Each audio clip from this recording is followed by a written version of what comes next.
Did you ever read something and find that you got a heck of a lot more out of it than what you were thinking?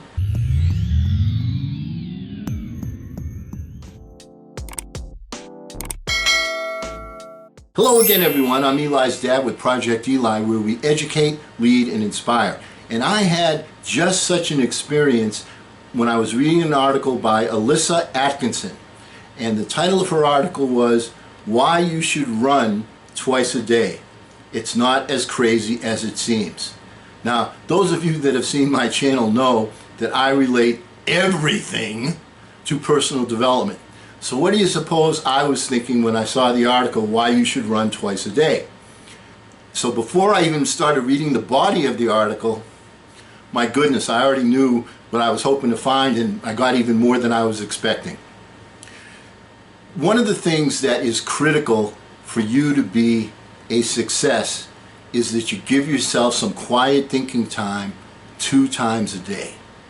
Once in the morning, you sit down, you have no distractions, you're in a quiet place, and you visualize, first of all, you express gratitude, and then you visualize the things that you want to see happen just as you want to see them happen. And when you do that, your mind starts to go into the right place. You start to have a focus. So many people don't have any kind of a focus whatsoever when they're starting their day. And I know most people out there don't even give themselves a quiet 5 or 10 minutes in the morning to plan their day, to clear their head, to establish a focus. This is what Miss Atkinson wrote about it, and she wrote it in terms of running, but you can see the analogy. Running is a unique sport, and when you first start out, you're likely to feel terrible, even when you're running easy. However, once you've been at it for a little while, something magical happens. You start to become faster, and rather than dreading getting out the door, you look forward to it. You might even want to push the pace on easy days and run for a longer period of time. This same experience happens to you initially when you're disciplining yourself to give yourself some quiet thinking time. At first, sitting down for 10 or 15 minutes a day, focusing, giving gratitude, seeing things the way you want them to be, can be difficult. But the more you do it, the easier it becomes. And it becomes a part of your day that you look forward to every single day. Then Alyssa talks about splitting your runs up. Okay, so that you have one in the morning and one, I guess, later in the afternoon or the evening. Getting out the door, and I'm quoting her here, getting out the door twice in a single day to go for a run may seem impossible, but trust me, it's a lot easier than it sounds. If running 7 miles on an easy day feels daunting, or it's keeping you from recovering properly, try running 4 miles in the morning and 3 in the evening. This allows you to get the mileage you need while still giving your mind and body a break, because you're getting ample rest between the 2 shorter runs. Same thing applies with the quiet thinking time.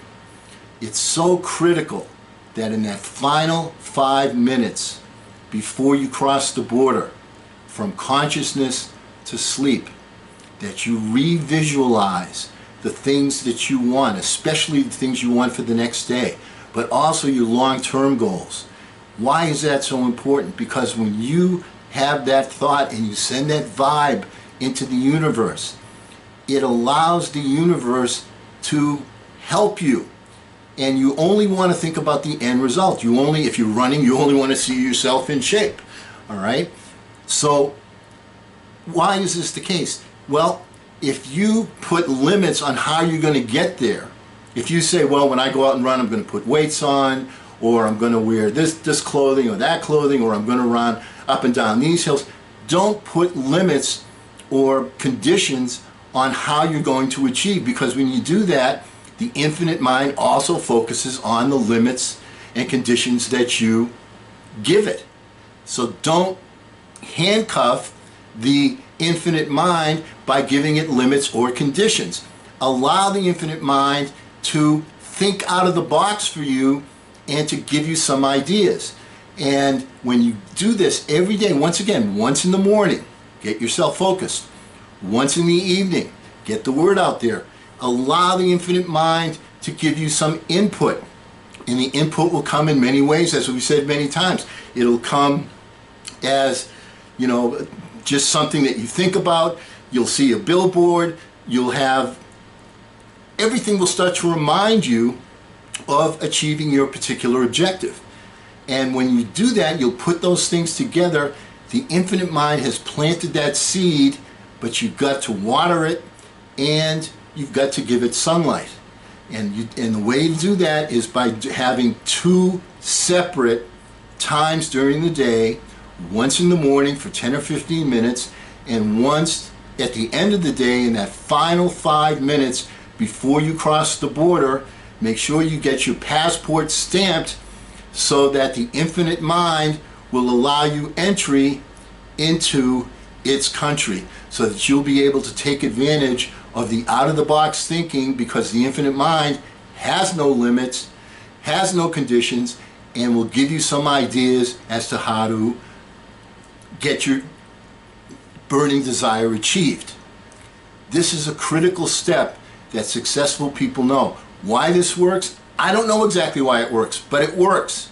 It's a law of nature. So give yourself that quiet time in the morning, give yourself that 5 minutes at the end of the day, and you'll find that your plans will be laid out for you a little bit better, because you'll start to get some input from the infinite mind in ideas, in activities, in scenarios, and you'll put things together to help you to achieve the goals that you desire and you deserve to achieve. And because we will never end a meeting on a philosophical note, let's get out there and charge! I'm Eli's dad.